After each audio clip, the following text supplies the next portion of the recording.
Dear students, हम democracy के बारे में चर्चा कर रहे थे और उसमें हमने क्रिटिकल एग्जामिनेशन ऑफ डेमोक्रेसी पढ़ा था, जिसमें लोकतंत्र के मूल्यांकन के बारे में चर्चा की थी कि लोकतंत्र में के जो गुण हैं और उसके दोष क्या हैं, इसके बारे में हमने चर्चा की थी। अब हम जो अगला टॉपिक है अपना लोकतंत्र से संबंधित, वो है essential condition of the success of democracy. ठीक है, तो एसेंशियल कंडीशन क्या है, यानी लोकतंत्र की सफलता के लिए क्या क्या चीज़ें आवश्यक होती है। ठीक है, तो उसके बारे में चर्चा करेंगे।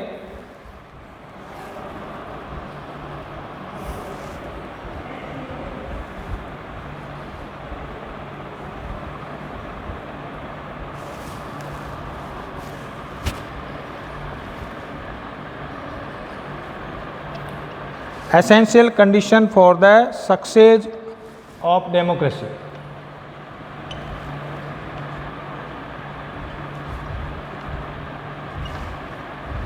इसका मतलब हो गया कि लोकतंत्र की सफलता के लिए क्या क्या शर्तें आवश्यक होती है या क्या क्या कंडीशन होनी चाहिए जब लोकतंत्र सफल हो सकता है। देखिए, लोकतंत्र कहने को तो जनता का शासन होता है, लेकिन लोकतंत्र सफल कब होगा?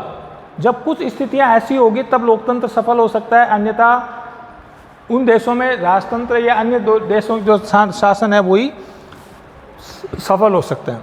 तो any system of government can work successfully only in favourable condition. कोई भी सरकार तब सफल हो सकती है जब उसकी कुछ फेवरेबल कंडीशन हो, जब उसकी कोई जो वास्तविक स्थितियां ऐसी हो कि वो उस टाइप की शासन व्यवस्था को चला सके। ठीक है, if the condition are unfavourable then it decline. अगर कंडीशन, देश की स्थिति अनफेवरेबल है, अगर पसंदीदा नहीं है, तो हम कह सकते हैं वहाँ पर वो शासन व्यवस्था कभी भी सफल नहीं हो सकती। ठीक है, तो अन्य अदर जो शासन व्यवस्था है दूसरी है उसी के समान, the democratic government system the same also true. इसके अलावा जो है डेमोक्रेसी लोकतंत्र में भी कुछ ऐसी कंडीशन होनी चाहिए, कुछ ऐसी फेवरेबल कंडीशन होनी चाहिए, तब जाकर के लोकतंत्र सफल हो सकता है। ठीक है, देखिए, लोकतंत्र ज़्यादातर जो है फर्स्ट वर्ल्ड वॉर के बाद अधिकांश देशों में ये जो है नए सिरे के रूप में आया। पहले लोकतंत्र इस तरह का लोकतंत्र नहीं था जहाँ पर जो है कॉन्स्टिट्यूशन हो, जहाँ पर सरकार जनता के साथ जो है देख रेख करने का या जनता के कल्याण के काम करे, इस प्रकार की कंडीशन नहीं थी। इसलिए फर्स्ट वर्ल्ड वॉर और सेकेंड वर्ल्ड वॉर के बीच में और उससे पहले ज़्यादातर जो है डिक्टेटरशिप शासन व्यवस्था थी, यानी तानाशाही शासन व्यवस्था थी। और तानाशाही शासन व्यवस्था ने पूरी दुनिया को युद्धों में झोंक दिया। ठीक है, तो जब डिक्टेटरशिप की, और इससे पहले राजतंत्र था ही, राजाओं का शासन था ही, दुनिया के सभी देशों में लगभग राजतंत्र था। तो राजाओं के शासन से, अत्याचार से पीड़ित होकर के, और फ्रांस की क्रांति, फ्रेंच रिवॉल्यूशन हुआ, रूस की क्रांति हुई, तो ये क्रांतियाँ इसलिए हुई क्योंकि राजतंत्र में कमियाँ थी। फिर उसके बाद फर्स्ट वर्ल्ड वॉर और सेकेंड वर्ल्ड वॉर के दौरान डिक्टेटरशिप शासन व्यवस्था आई, तानाशाही शासन व्यवस्था आई। उसमें एक व्यक्ति तानाशाह बन जाता था, हिटलर की तरह, नेपोलियन की तरह, ठीक है, लेनिन की तरह। तो ये तानाशाही शासन व्यवस्था में भी कुछ कमियां थी और उसी से पूरा विश्व जो है युद्धों में झोंक दिया गया। तो इन सब की कमियों को दूर करते हुए ये माना गया कि लोकतंत्र सर्वश्रेष्ठ शासन व्यवस्था है। लेकिन कुछ देशों ने इसे स्वीकार भी किया, लेकिन उसकी कुछ कमियां थी जो हमने पिछले बार चैप्टर में पढ़ी है, पिछले टॉपिक में पढ़ी है। तो उन कमियों से देखते हुए ये देखा गया, विद्वानों का मानना है कि लोकतंत्र वहीं सफल हो सकता है where the democracy is successful, there all condition are favourable, जहाँ सारी स्थितियाँ जो है फेवरेबल हो। अब ये फेवरेबल कंडीशन क्या होनी चाहिए, इसके बारे में हम चर्चा करेंगे कि the scholars believe that the following condition can prove to helpful in successful of democracy. Scholars का मानना है, विद्वानों का मानना है कि ये कंडीशन ऐसी है जो लोकतंत्र की सफलता के लिए आवश्यक होती है। अगर ये कंडीशन नहीं हो तो वहाँ पर लोकतंत्र जो है सफलतापूर्वक कार्य नहीं कर सकता। तो ये कौन कौन सी कंडीशन है number first, peace and system.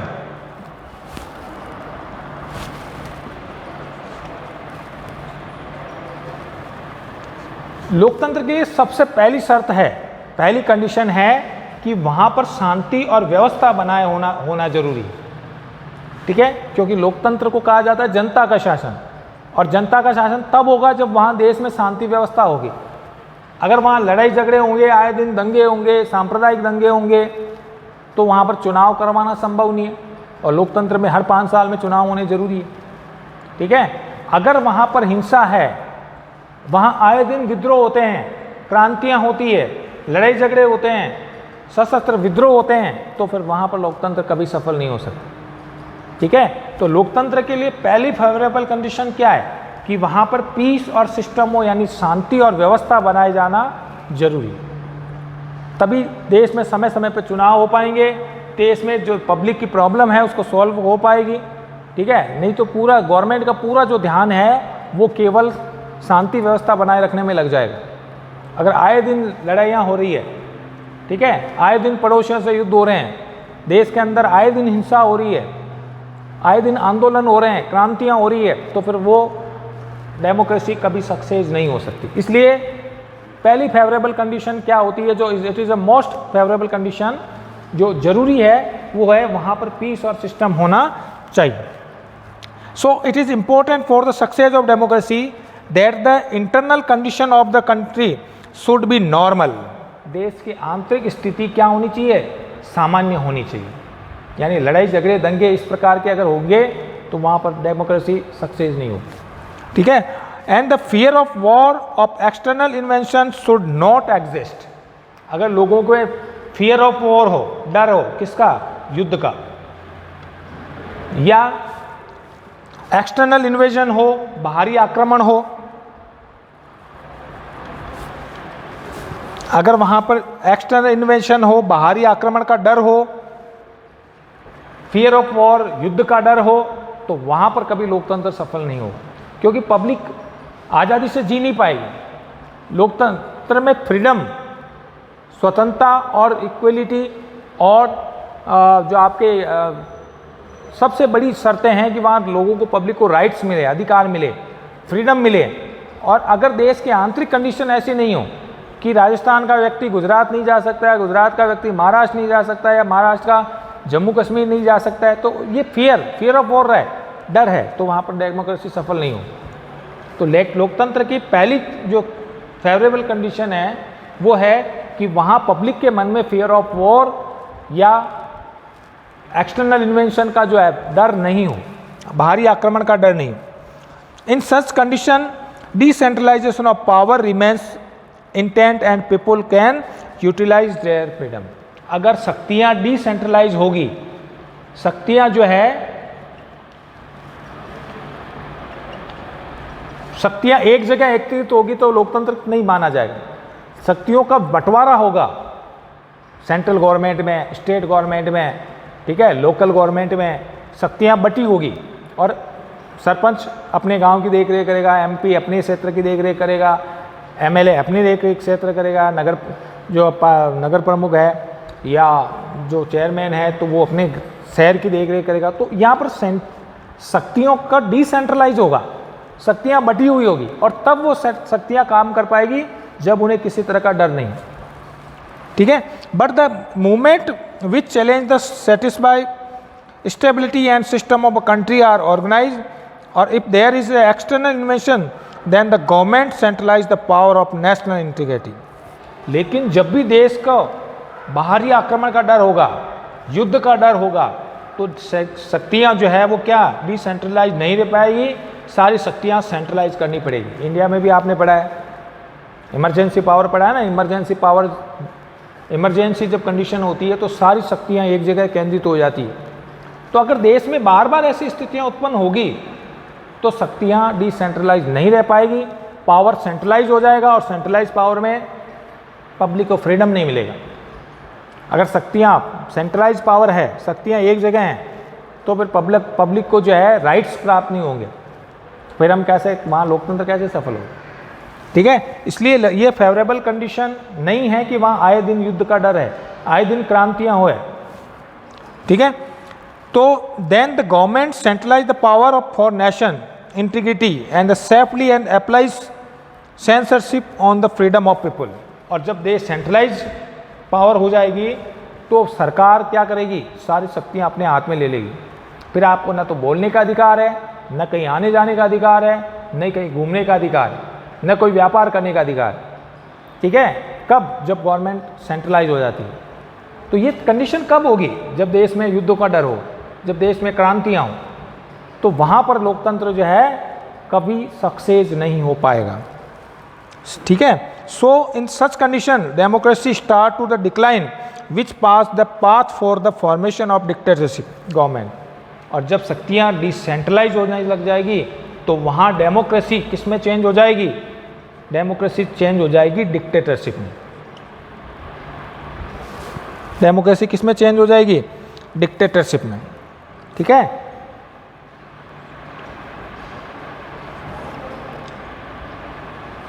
वहाँ पर कोई हिटलर की तरह, कोई मुसोलिनी की तरह, वहाँ पर कोई नेपोलियन बोनापार्ट की तरह डिक्टेटर बन जाएगा, तानाशाह हो जाएगा, क्योंकि पब्लिक के हाथ में शक्तियाँ नहीं रहेगी।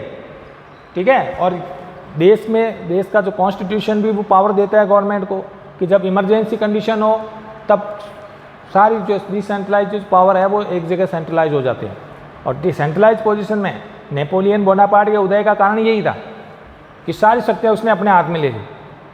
हिटलर तानाशाह इसलिए बना कि पूरे देश का शासन व्यवस्था उसके हाथ में आ गई। तो जब पावर सेंट्रलाइज हो जाएगा तो फिर वहाँ डेमोक्रेसी नहीं बल्कि डिक्टेटरशिप मजबूत हो जाएगी। इसलिए हम कह सकते हैं कि लोकतंत्र की पहली शर्त क्या होती है कि देश के अंदर शांति और भय का वातावरण जो है, देश में शांति का वातावरण हो, किसी तरह का डर न हो और किसी तरह का युद्ध और बाहरी आक्रमण का या विद्रोह का डर न हो, तब वहाँ पर लोकतंत्र सफल हो सकता है। So peace and system both are necessary for the democracy. इसलिए हम कह सकते हैं कि पीस, शांति और व्यवस्था ये सबसे नेसेसरी कंडीशन है डेमोक्रेसी की सक्सेसफुल की। ठीक है, number 2, strong national economy.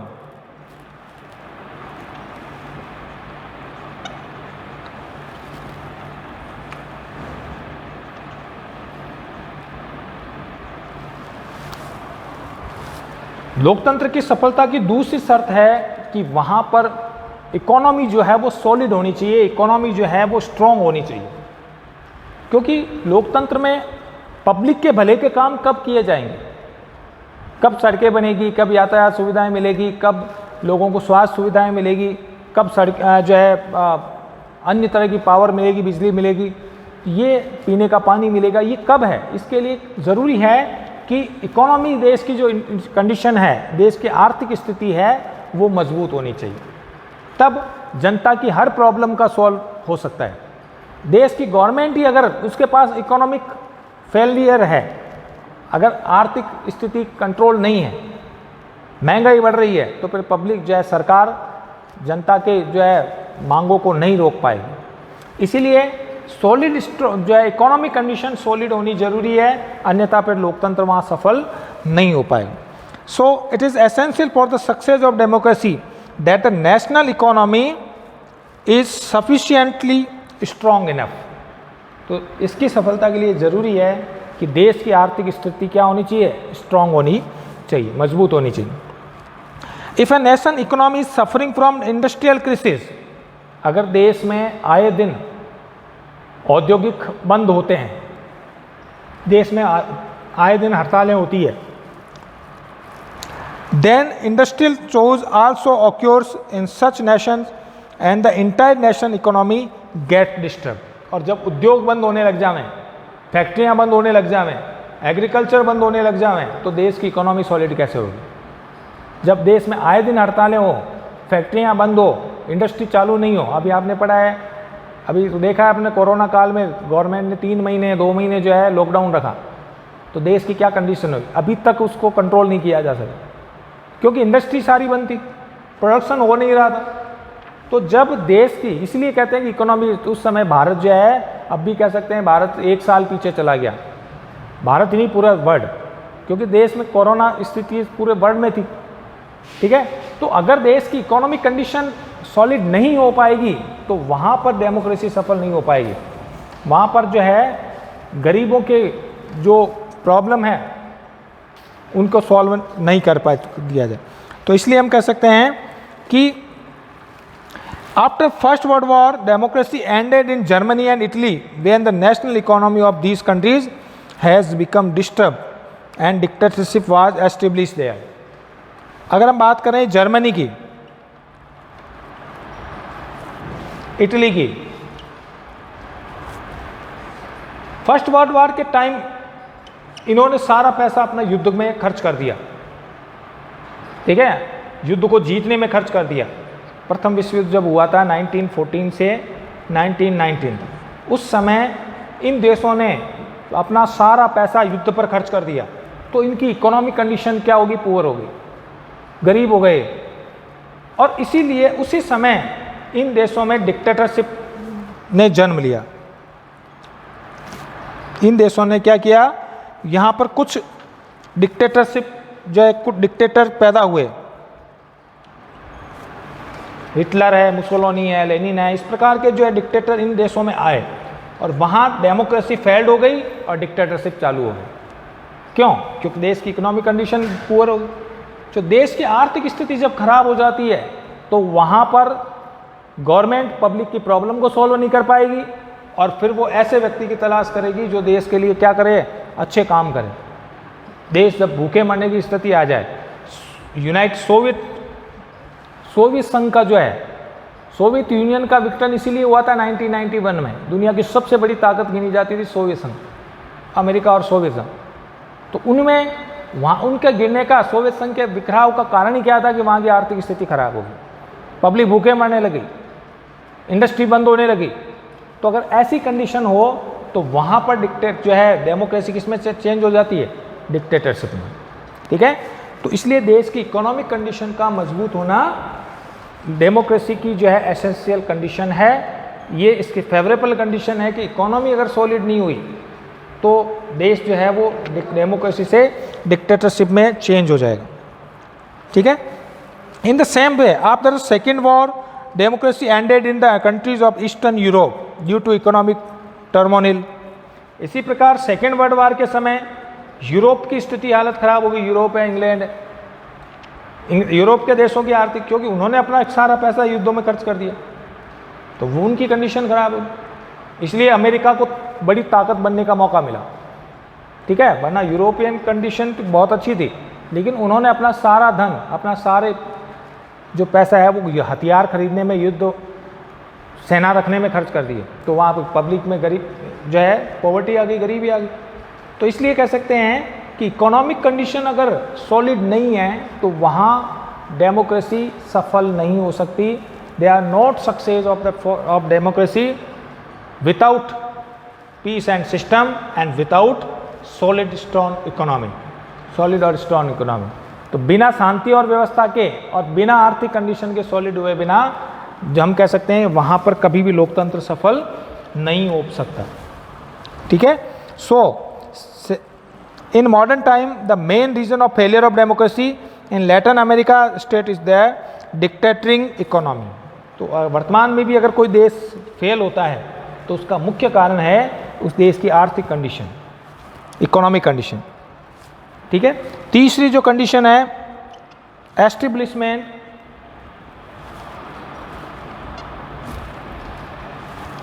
Of economy equality.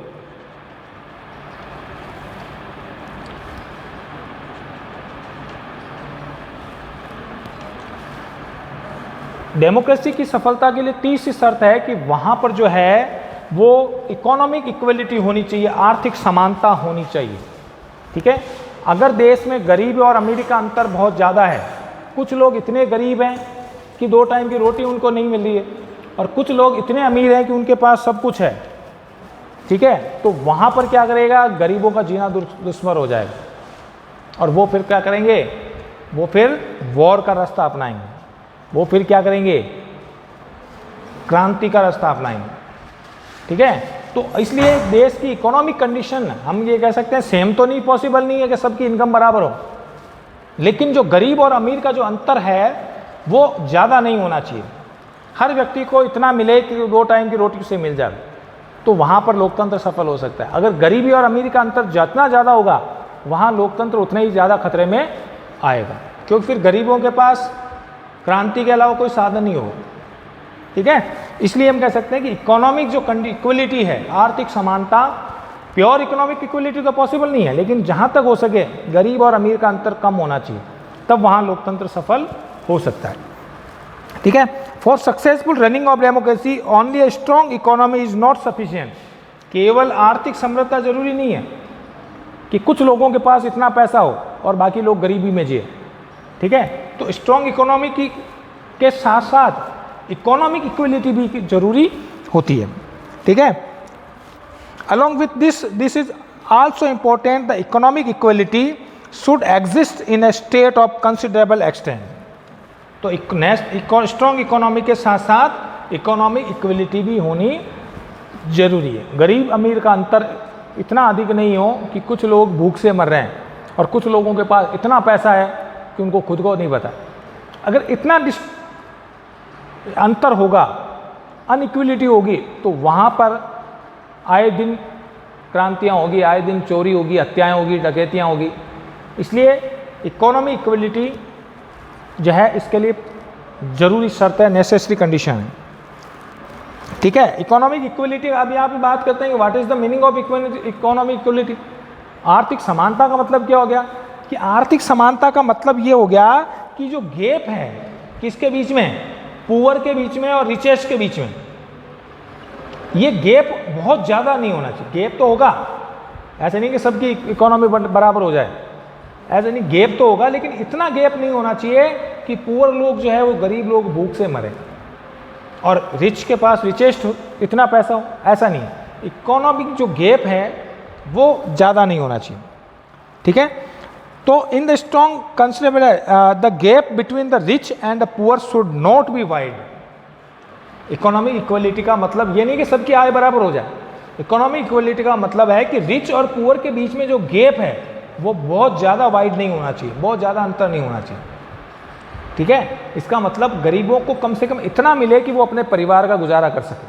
हम ये नहीं कहते कि वो सारे धनी बन जाए, लेकिन इनके बीच में जो गैप है, इकोनॉमिक गैप है, आर्थिक जो अंतर है, वो इतना ज़्यादा नहीं होना चाहिए कि दोनों जो है कुछ लोग भूख से मरे हैं लेकिन कुछ लोग अधिक संपन्नता में जिए। ठीक है, तो ये जो गैप है ये कम ज़्यादा नहीं होना चाहिए। This is possible only when a large middle class exist in the country. और ये कब संभव है, जब मिडिल क्लास जो है, मध्यम वर्ग के लोग हैं, उनकी पोजीशन जो है सॉलिड हो, उनको जो है स्थिति बराबर, यानी पुअर नहीं हो बल्कि वो मिडिल हो जाए, मध्यम वर्ग के हो जाए। Only when a large middle class exist in the country, only in such position class conflict which weakened a democracy can be avoided. तो इन दोनों के बीच में क्लास इंटरवल नहीं होना चाहिए, वर्ग अंतराल नहीं होना चाहिए गरीब और अमीर के बीच में कि भाई हम तो गरीब वर्ग के हैं, ये अमीर वर्ग के हैं। तो ये क्लास इंटरवल अगर होगा तो वहाँ डेमोक्रेसी कभी सक्सेस नहीं हो सकती। ठीक है, तो डेमोक्रेसी की जो तीसरी कंडीशन क्या है सक्सेस के लिए, कि वहाँ इकोनॉमी इक्वलिटी होना आवश्यक है। नंबर 4, एस्टेब्लिशमेंट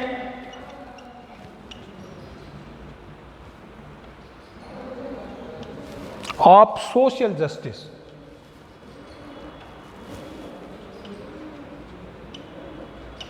चौथी कंडीशन क्या है डेमोक्रेसी की सफलता के लिए, कि वहाँ सोशल जस्टिस होना चाहिए, सामाजिक न्याय, हर व्यक्ति की स्थापना होनी चाहिए। सामाजिक न्याय यानी समाज में गरीब जो है, जाति का अंतर नहीं हो, धर्म का अंतर नहीं हो, भाषा का अंतर नहीं हो।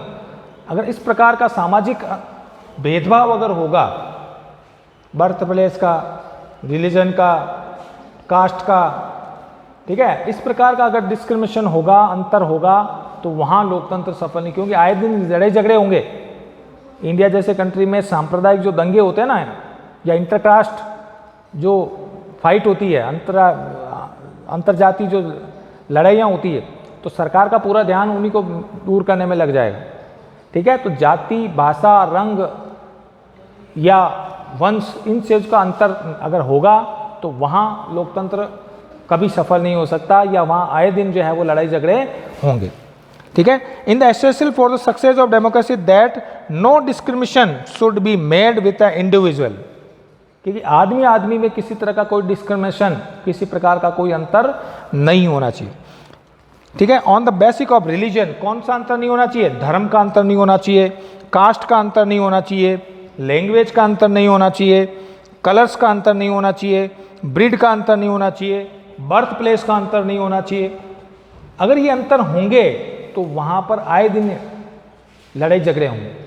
जाति का अंतर होगा, नीची जाति ऊंची जाति का, धर्म का, ये हिंदू ये मुसलमान, ये गरीब ये अमीर, ये पुरुष ये महिला, ये काला ये गोरा, इस प्रकार के अगर डिस्क्रिमिनेशन होगा तो वहाँ पर डेमोक्रेसी कभी सक्सेस नहीं हो सकती। ठीक है। तो regarded equal in front of law and the court should give equal judicial protection. हालांकि कानून उन सबको इक्वल प्रोटेक्शन देता है कि किसी तरह का अंतर नहीं होना चाहिए, लेकिन कानून बना देने से ये अंतर खत्म नहीं हो जाएगा। अगर जातिगत अंतर लड़ाइयाँ होगी, धार्मिक लड़ाइयाँ होगी, तो इस प्रकार वहाँ पर कभी भी डेमोक्रेसी सक्सेस नहीं हो पाएगी। ठीक है। तो they are no discrimination between the caste, religion, language, colours, breed, birth place. अगर इन सब का अंतर अगर होगा तो that is not successful of the democracy, या हम कह सकते हैं वहाँ कभी लोकतंत्र सफल नहीं हो पाएगा। ठीक है। When all people are given an equal status, अगर सारे लोगों को समान अधिकार मिलेगा, समान उनकी सामाजिक स्थिति होगी, then status like that the emotional unity also exist among. अगर उनमें अंतर नहीं होगा तो क्या हो रही, वो देश को अपना देश समझेंगे कि ये देश हमारा है, ये गांव हमारा है, ये शहर हमारा है। तो वहाँ पर जातिगत अंतर नहीं है, भाषा का अंतर नहीं है, धर्म का अंतर नहीं है, तो वो पूरे देश को कि भाई भारत हमारा देश है। ठीक है। वहाँ पर अगर इस तरह के अंतर होंगे तो वो कभी देश को अपना देश नहीं समझेंगे। ठीक है। And the social democracy gets establish which artist in the successful running of political democracy. वहाँ पर कभी भी जो है पॉलिटिकल डेमोक्रेसी या वहाँ पर किसी प्रकार की डेमोक्रेसी सफल नहीं होगी। अगर सामाजिक भेदभाव होगा, सोशल इनजस्टिस होगा, सामाजिक भेदभाव अंतर होगा, तो वहाँ पर लोकतंत्र कभी सफल नहीं हो सकता। ठीक है भाई। तो ऐसे तो 10-12 कंडीशन हैं सक्सेस ऑफ डेमोक्रेसी की, लेकिन आज की क्लास में हमने 4 कंडीशन पढ़ी है कि लोकतंत्र की सफलता के लिए क्या क्या जरूरी है। पहली, पीस एंड सिस्टम, शांति और व्यवस्था होनी चाहिए। देश की जो आर्थिक स्थिति है वो स्ट्रांग होनी चाहिए। गरीब जो देश होगा वो कभी अपने देश का नागरिकों का भला नहीं कर पाए। ठीक है। इकोनॉमिक इक्वलिटी, गरीब अमीर का अंतर बहुत ज़्यादा नहीं होना चाहिए, जनरस जो है इकोनॉमिक गैप ज़्यादा नहीं होना चाहिए। अगर गरीब अमीर का अंतर होगा तो वहाँ कभी शांति व्यवस्था कायम नहीं रह पाएगी। ठीक है। और नेक्स्ट है सोशल जस्टिस की एस्टेब्लिशमेंट होनी चाहिए, सामाजिक न्याय वहाँ होना चाहिए। सामाजिक रूप से अगर भेदभाव होगा, अंतर होगा, जातिगत अंतर होगा, तो वहाँ पर आए दिन लड़ाई झगड़े होंगे और वहाँ कभी लोकतंत्र सफल नहीं होगा। ठीक है। तो आज की क्लास में हमने 4 जो है मेजर कंडीशन पढ़ी है, जो कि एक लोकतंत्र के लिए आवश्यक शर्त होती है, और बाकी जो है पॉइंट हम अगली क्लास में पढ़ेंगे। आज के लिए इतना ही, धन्यवाद।